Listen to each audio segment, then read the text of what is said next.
మంది దేవుళ్ళు చూశాను. ఈ నిజాన్ని, ఈ కనెక్టివ్ని నేను గ్రహించుకున్నాను.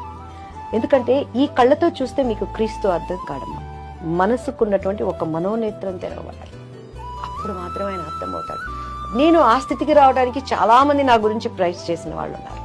ఎందుకంటే ఎప్పుడైనా యేసయ్య గురించి ఎవరైనా చెప్తానికి వస్తే, అబ్బా వీళ్ళు వచ్చారు మళ్ళీ బుర్ర తింటారు అని ఇంట్లో నేను కూర్చొని తలుపులు వేసేసుకొని లేనని చెప్పించిన సందర్భాలు వేవేలు కోళ్ళలు ఉన్నాయన్నమాట. కానీ దేవుడు 10 సంవత్సరాల పిచ్చిదానిలాగా ఇది నిజం అని పరిగెత్తిన సందర్భాలు కూడా అనేకం ఉన్నాయి. కానీ చాలా డిస్టర్బెన్సెస్ లైఫ్. ఎందుకంటే ఈరోజు ప్రతి ఒక్కరు క్రిస్మస్ చేసుకుంటారు, ప్రపంచం అంతా చేసుకుంటారు, తెలిసిన వాళ్ళు తెలియని వాళ్ళు. ఆ రోజు మనం చూస్తే కన్య మరియా అంటారు, షీఈ్ వర్జిన్. వర్జిన్కి ఎలా గర్భం వచ్చింది?